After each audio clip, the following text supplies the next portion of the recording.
सभी को नमस्कार। मैं मंगल वीणा आप सभी विद्यार्थियों का ऑनलाइन क्लास में हार्दिक स्वागत करता हूं।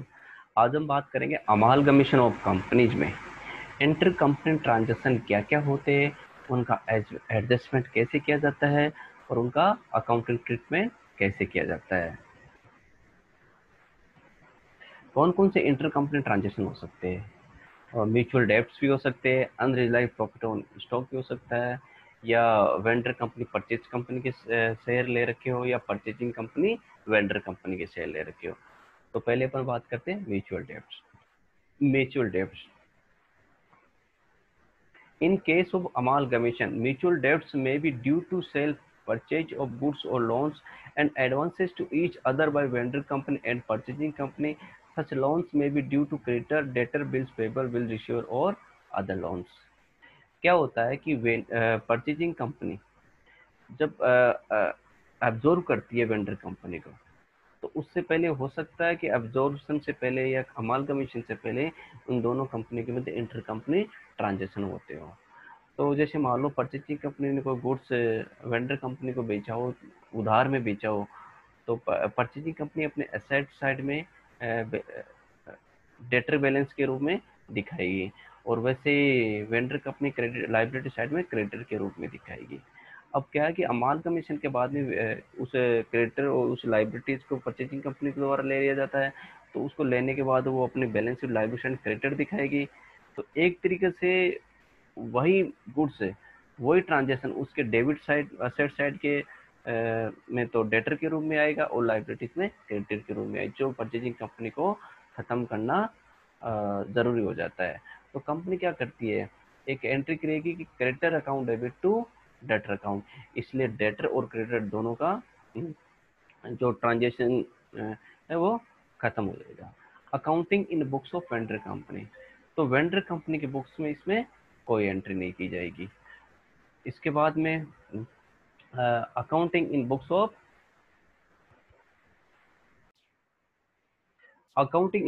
परचेजिंग कंपनी, जब परचेजिंग कंपनी बुक्स में इनका अकाउंटिंग ट्रीटमेंट कैसे किया जाएगा। Inter company assets and liability are equal to be cancelled, यदि लाइबिलिटी और असेट्स यानी जो डेटर और क्रेडिटर दोनों का बैलेंस है, दोनों का अमाउंट इक्वल है, तो एंट्री हो जाएगी creditor account debit to debtor है। यदि बिल्स पेबल और रिसीवेबल है तो एंट्री हो जाएगी bills payable account debit to bills receivable. अब क्या होता है इफ ठीक है, अब ये हो सकता है if inter company assets are more than inter company liability, यानी इंटर कंपनी लाइबिलिटीज कम हो और असेट्स ज्यादा हो, तो एंट्री क्या होगी, जो बैलेंस है, जो बैलेंस की फिगर आएगा उससे कैश इन ट्रांजेक्शन अकाउंट को डेबिट कर देंगे। अपनी एंट्री हो जाएगी creditors account debit cash in transaction account debit to debtors account, और यदि बिल्स बीपी एंड बीआर है तो एंट्री हो जाएगी bills payable account debit cash in transaction account debit to bills receivable account. ऐसे लोन टेकन की हो जाएगी loan taken account debit cash in transaction account transact account debit to loan given account. फिर एक condition है if inter company assets are less than inter company liabilities, यदि inter company liabilities अधिक हो और इंटर कंपनी एसेट्स कम हो, तो अपन जो बैलेंस है उसको सस्पेंस अकाउंट में क्रेडिट कर देंगे। तो एंट्री हो जाएगी creditors account bills payables account loan taken account debit to debtors account, या बिल्स रिसीवेबल अकाउंट, या loan taken loan given account to suspense account. अब सेकंड है unrealized profit on stock. When vendor company is holding stock of goods purchased from purchasing company or purchasing company holds goods purchased from vendor company, if a vendor company purchased goods from purchasing company or purchasing company has purchased goods from vendor company and some stock remain unsold at the date of amalgamation, uh, then it will be shown at cost price in the books of purchasing company as the goods are sold at profit, the profit is included in the value of good, therefore the stock includes unrealized profit which is to be cancelled। क्या होता है कि purchasing company goods बेचती है vendor company को। अब vendor company की जब अमालगमेशन होता है तो उस टाइम में वेंडर कंपनी के पास जो परचेजिंग कंपनी से जो गुड्स खरीदा हुआ है वो स्टॉक बिना बिका रह जाता है। अब जैसे मान लो कि अपने परचेजिंग कंपनी जब भी उसको गुड्स बेचेगी तो वो अपना प्रॉफिट जोड़ के बेचेगी। अब जैसे मान लो कोई 10,000 रुपये गुड्स कॉस्ट है, 10,000 रुपये, और उसमें 2,000 प्रॉफिट जोड़ के वेंडर कंपनी को 12,000 रुपये बेच देती है। और अमालगमेशन के टाइम में वो 12,000 रुपये का स्टॉक, वो गुड्स स्टॉक में वेंडर कंपनी के पास पड़ा रह जाता है। अब क्या होगा, अमालगमेशन के टाइम में उस असेट्स को परचेजिंग कंपनी के द्वारा खरीद लिया जाता है। अब क्या होता है, वही स्टॉक, वही गुड्स उसके पास वापस आ जाता है, जो कि उसके पास वो उसमें प्रॉफिट शामिल रहता है 2,000 रुपये का। तो क्या होता है कि कंपनी की, कभी भी कंपनी क्या अपने अकाउंटिंग में जो स्टॉक हमेशा कॉस्ट प्राइस पे रखती है, और उसके पास 2,000 रुपये का उसमें प्रॉफिट शामिल है, तो उस अनरियलाइज प्रॉफिट को कैंसिल करने की एंट्री उसको परचेजिंग कंपनी को करनी पड़ेगी। तो क्या एंट्री करेगी purchasing company? In case of amalgamation in nature of merger, यदि नेचर ऑफ मर्जर के केस में क्या एंट्री करेगी? General reserve account debit. यदि जनरल रिजर्व नहीं है तो फिर पी&एल अकाउंट डेबिट, और पी&एल नहीं है तो amalgamation loss account debit to stock reserve. और यदि नेचर ऑफ परचेज का केस है, उसमें कैपिटल रिजर्व या goodwill account debit to stock reserve account. इस प्रकार उसके अनरियलाइज स्टॉक जो है उसको कैंसिल कर देगी। और entry in the books of vendor company, यानी वेंडर कंपनी की बुक्स में इसके लिए कोई एंट्री नहीं की जाएगी। अब investment shares held in purchasing company by vendor company, यदि वेंडर कंपनी परचेजिंग कंपनी के शेयर ऑलरेडी होल्ड कर रखी है, उसके द्वारा पहले ही शेयर ले रखे हैं, in such case shares in purchasing company held by vendor company is not taken over by purchasing company and this shares will be given to the equity shareholder of vendor company for their payment. तो जो vendor company जो purchasing company के share ले रखी है, तो purchasing company को payment करेगी तो कैसे करेगी?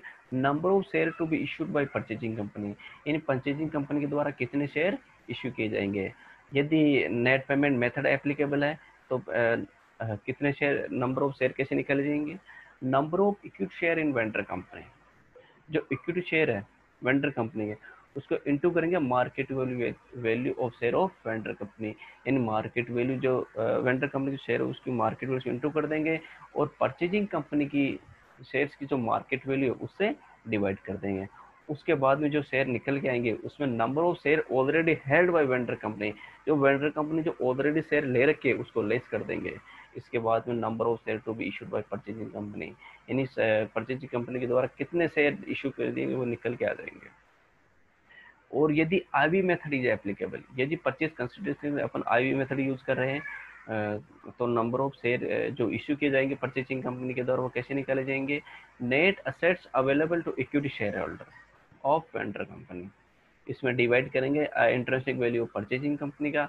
इसके बाद में जो शेयर निकल के आएंगे उसमें से अपन जो वेंडर कंपनी के जो शेयर ऑलरेडी हेल्ड कर रखे हैं नंबर वेंडर कंपनी के द्वारा वो घटा दिए जाएंगे। अब अकाउंटिंग ट्रीटमेंट की बात करें तो in the books of purchasing company, purchasing company की बुक्स में कोई एंट्री नहीं होगी, और वेंडर कंपनी के बुक्स में investment shares in purchasing company are given to the equity share holder. In such case, if IV method is applicable at first, we will calculate IV of purchasing company and IV of vendor company.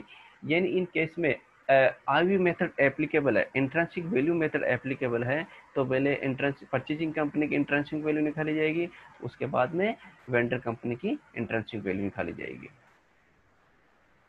अब investment shares held in vendor company by purchasing company, यदि purchasing company ने amalgamation से पहले ही vendor company के share खरीद रखे, in such case purchase company will not pay to the vendor company for share held by it.